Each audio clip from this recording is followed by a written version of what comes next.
Good morning everybody and welcome to Sunday School Online this week.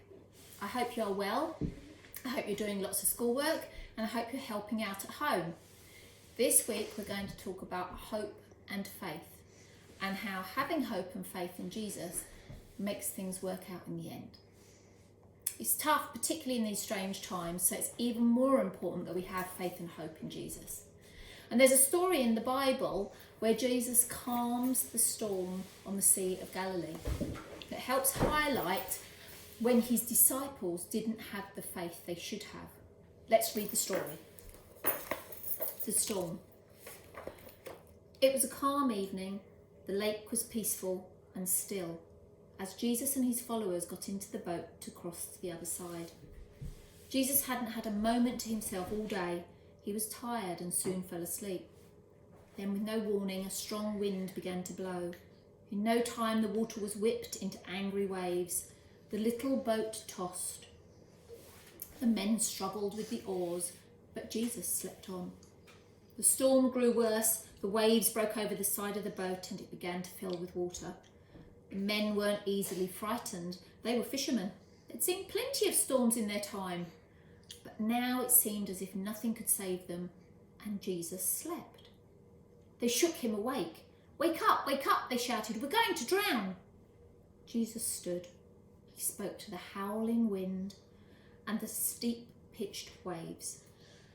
Be still, he commanded, and there was calm. He then said to his followers, where is your faith? No one said a word. They'd been afraid of the storm, and now they were a little afraid of Jesus. He looked like any normal man, and yet the wind and waves had obeyed his orders. Who can he really be? They whispered to each other. Let's have a talk about that story. So we know, because we read it in the Bible, that Jesus took everything under control and everything was all right. But can you imagine what it must have been like on the night? I can only think if I was one of those men in that boat that I would have been absolutely terrified. And then once Jesus controlled everything, I think it would have been amazing and just awesome. I'm going to ask you some questions. Think about the answers with the grown-up that's with you. And I'm going to ask the same thing of my boys as we go through. So how many boats do you think were out on the sea? At least about 10. A couple, yeah, definitely a couple, yeah. Okay. Don't know what you thought when you spoke to your grown-up. Lots of people think, because of the story, that there's only one boat, but there were several. There were quite a few disciples and fishermen that travelled with Jesus across the Sea of Galilee. But it's quite a big sea and it gets very rough in the middle, very prone to storms, something that they weren't particularly used to. Do you think the men in the boats were good sailors? Definitely, because I think like, earlier in the story, I think it said they were fishermen, so... Okay, you're right. The disciples and the men in the boat were very experienced sailors because they were all fishermen, used to being out on their boats for long periods of time. Next question. Why do you think the disciples were afraid? Because there was a massive storm coming their way and they didn't know what to do and Jesus was fast asleep. Yeah, they could have died. And the boat was filling up with water. That's right, it was filling up with water and they were very afraid. They did think they were going to die. What did they think about Jesus after he had quelled the storm? Wow. I'm absolutely amazed. That's right. What just happened? Did you get to the same conclusion with your grown-up? They were absolutely awestruck that someone that looked like a normal man could calm the waves and the seas. Jesus was really surprised too, and he asked the disciples questions himself at the end. Where was the faith that they should have had that he would have kept them safe? This is something that we learn in Sunday school and at school when we read the Bible, understanding the teachings of Jesus. That if we have faith and hope, Jesus walks with us and shows us the way and guides us through our fear. So now let's have a chat about how we feel when we're afraid. Have a chat with your grown-up and let them tell you what scares them when you tell them what scares you. I'll leave you a space for a moment whilst you do that.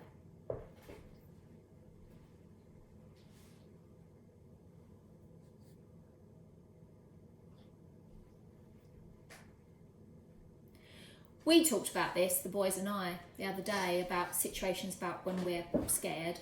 We talked about being afraid of the dark because you can't see what's out there. We talked about spiders, being afraid of spiders because you don't like the thought of them running up and down your skin. We talked about being scared about no one picking us up at the end of the day from school. And then we talked about what we do in those moments. In those moments, we pray and we ask Jesus to show us a way not to be afraid, and then everything is okay. So now we're going to do some craft. We're going to do two things that help us to remember to ask Jesus to help us. The first one is to do a set of faith and hope stones. Adam's going to change places with me and he's going to do the stones for us. You can keep these in a bowl or you can put them on a windowsill so that you remember to look at them when you're praying and when you're thinking about Jesus. Adam. Hello everybody, I'm Adam. As my mum did just explain, this is now we're into the arty part of our Sunday school lesson. I'm going to be teaching you how to make things that we're faithful for, things that we are grateful for.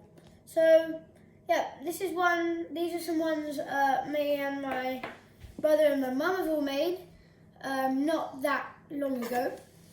I'm going to take you through it step by step. Here you go, here are some of them. I'm going to be taking you step by step. So,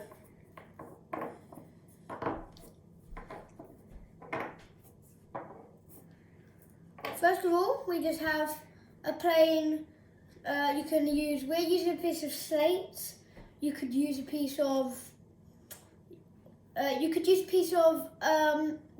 pebbles, maybe some smooth rock, which basically is a pebble.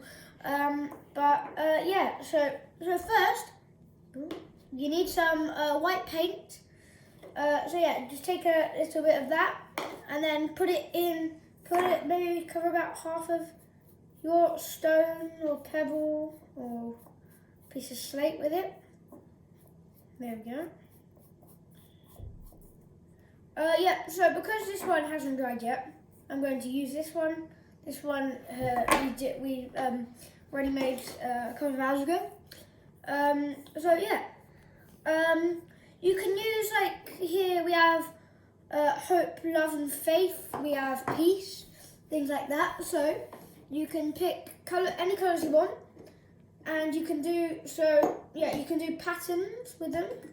But first, you need to put down what you are faithful for, grateful for. I'm going to put love because it's not on an individual one. It's not on an individual one in there. So yeah, that's what I'm going to do. So Adam's using a felt tip on top of the paint. You could do this craft with chalk, and you could do this craft with painting the whole of the stone with white paint and then just using felt tips on top. We have tubes of paint that then allow us to paint around the edges. I have the colours of blue, purple and green all next to me here. So I'm gonna make a pattern out of them. So this is one I did not that long ago. Some green dots on the top. And maybe some blue ones on the bottom.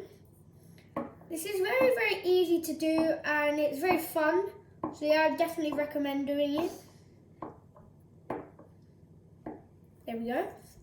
And then you have a whole half of it to do, I don't know what you want. I have no clue what I ever draw, guys, but it normally turns out quite good. So. Well done. Thank you, Adam. So yeah, that's If you want to swap with me, I'll show the other craft.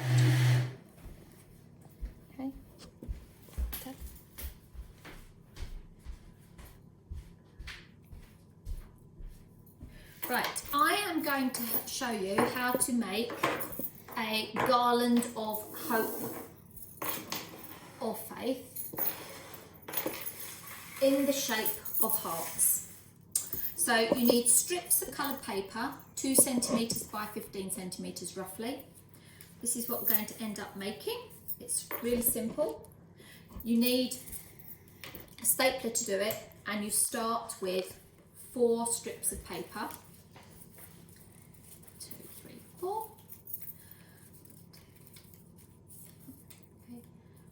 Put them all together, and then at the end, making sure that your stapler is horizontal onto the end, just staple all 4 together. Then separate them so you've got 2 in the middle sticking up and 2 coming down. 2 on the outside you want coming down, you want to pinch them together at the bottom. You then want to get another 2 strips of paper, we're going to use a different colour, 1 on each side so that you sandwich the original ones into the middle. And again, you use your stapler to do a horizontal staple across. What that does is it creates a heart from the first shape, and it allows you to bring the second strips down. Pinch them together, pick up 2 more pieces of coloured paper, again matching the ends. That's the important thing, because otherwise the heart won't work. Put them together at the end. Use your stapler to bring everything together, and then again that makes your heart, and you can bring the next 2 down. So you can do as many colours as you want, you can do as many hearts as you want to. You can use old wrapping paper, you can use card.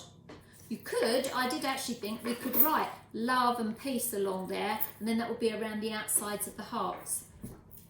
If you want to end up doing the final one so that you can finish it off at the top, turn them in on themselves, and that creates the top. You can make really long ones of these, and then you could actually turn them round on themselves and pin them back in. So you could create like a wreath of hope. Hopefully that's given you some ideas. You can make them as colourful as you want to. Now, Natty's written a prayer for us. So I will hold the prayer up for everybody to see if they want to pray, and Natty is going to read for us. Let's get ready to pray. Thank you, God, for all you are doing for us during lockdown, giving us hope when we are afraid, listening to us when we need your help, and guiding us to do the right things. Thank you for the NHS and all the things they are doing for those that are poorly. We are really grateful for our teachers at this time who still push us on, writing our lessons and marking our work so that we still learn. We miss them terribly. Give us hope that when these times are over, we can get back to normal and meet each other again. In Jesus' name, amen. Amen. Thank you, Natty. Thank you, everybody. I hope you've enjoyed these ideas, and it will help you to focus your journey with Jesus and remind you that he is always there ready to guide you. Have a good rest of the Sunday. Have a good half term. Bye. Bye. Bye. Bye, guys.